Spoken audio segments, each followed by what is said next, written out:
love. Welcome back to another episode of Rollerset to Mindset.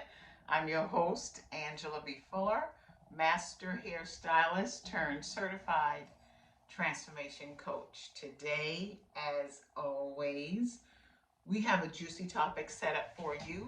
And the reason I'm so excited about this topic, it's because I'm talking about doing your best.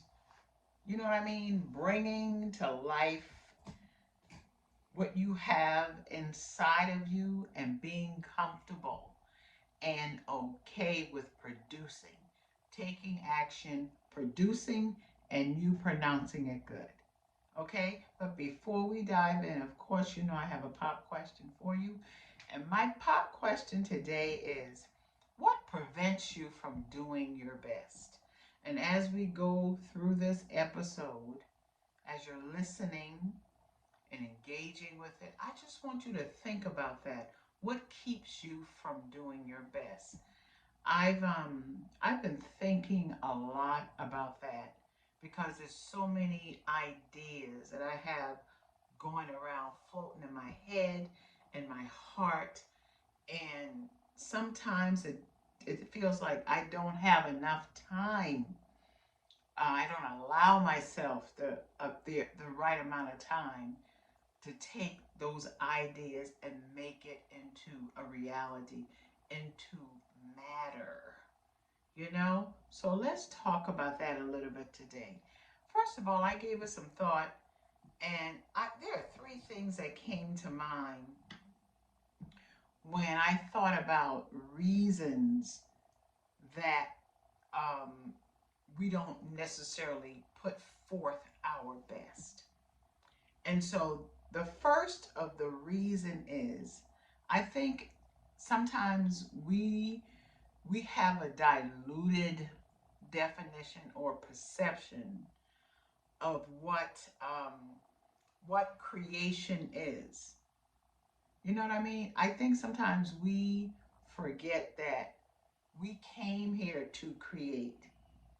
So there is an internal aspect of creation that is spiritual, that is divine.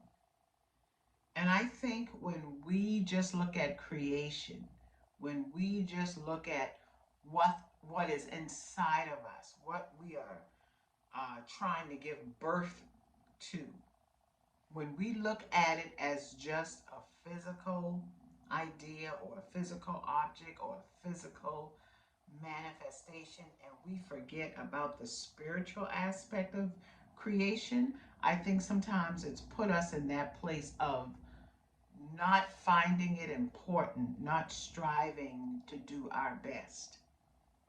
Because when we think about what happens when we create, it makes a change in us.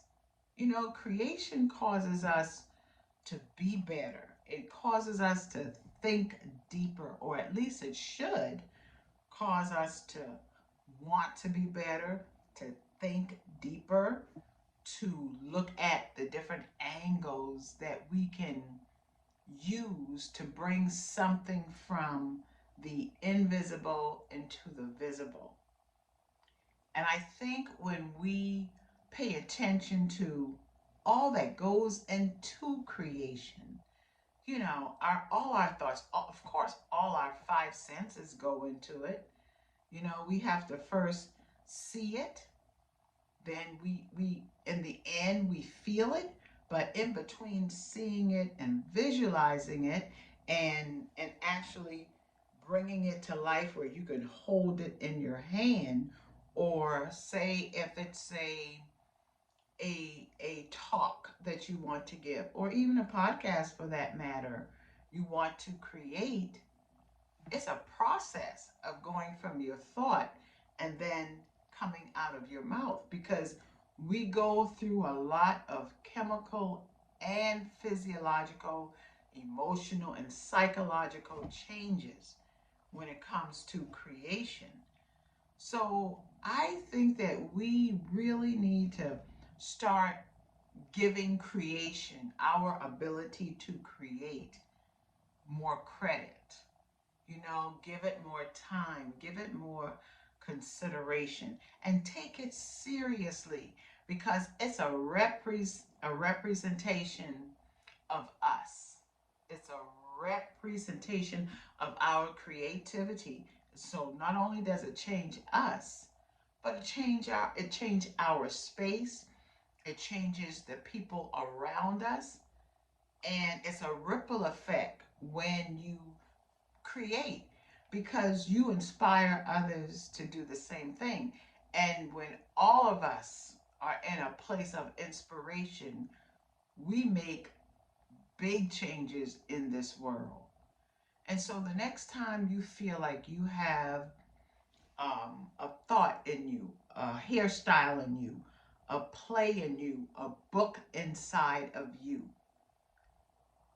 think about not only how it affects you, but how it affects those around you and how it affects your world or our world. The second thing I gave thought to, and that is your best is good enough.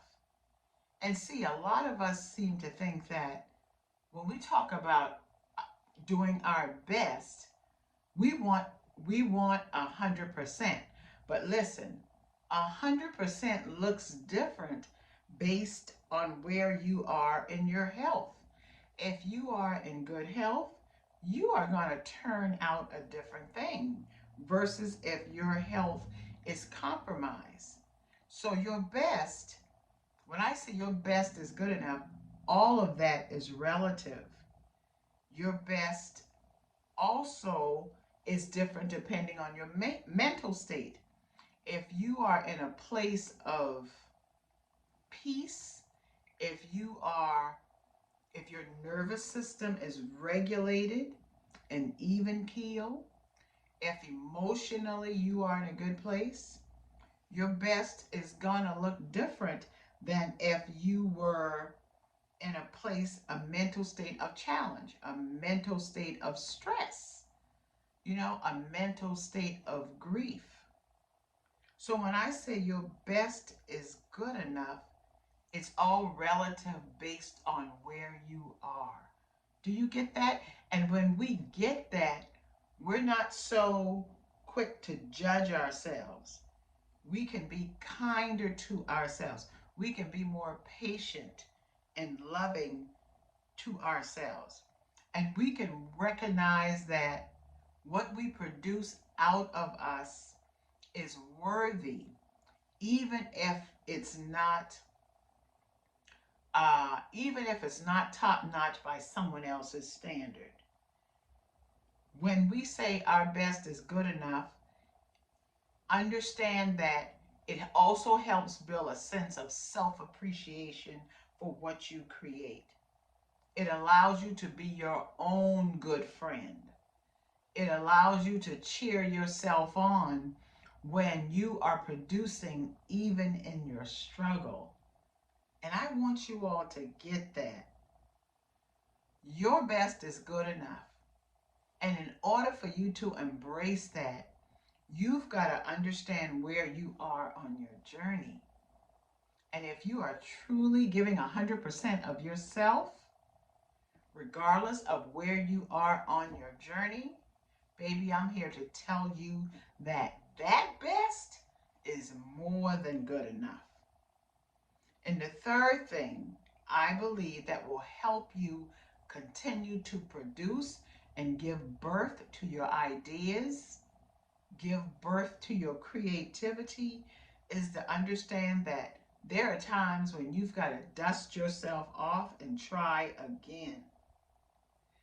And that allows you to support your own self through your journey of creation. It allows you to take action, even when you feel like, what even is the point of taking action?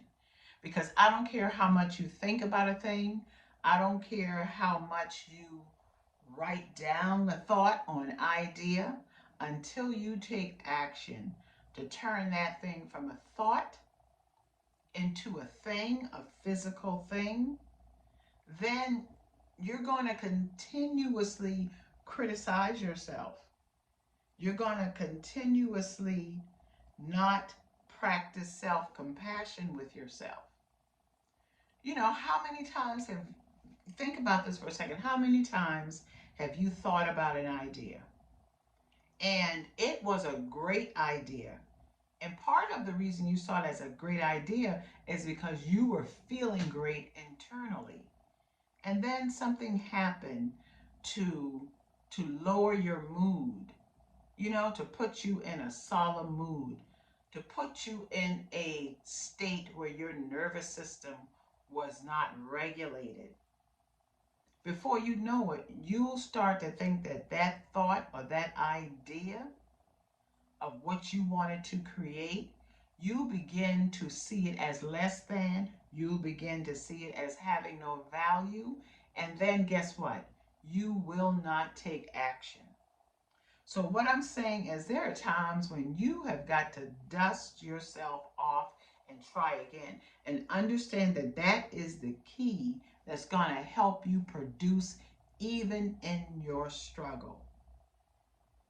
So let's forget and dispel the notion that your best has to be 100%, 100% of the time. Because as long as you keep trying, as long as you keep moving, as long as you keep pushing yourself and giving yourself positive self-talk and trying to stay in a growth mindset, you can achieve all that you have inside of you that you want to give birth to. Because when I tell you that the world is waiting, that there are people waiting for you to just go ahead and give birth and spark your creativity, they're waiting for you so that they can create. And yes, I know that may sound like a heavy, full responsibility, but listen, to whom much is given, much is required.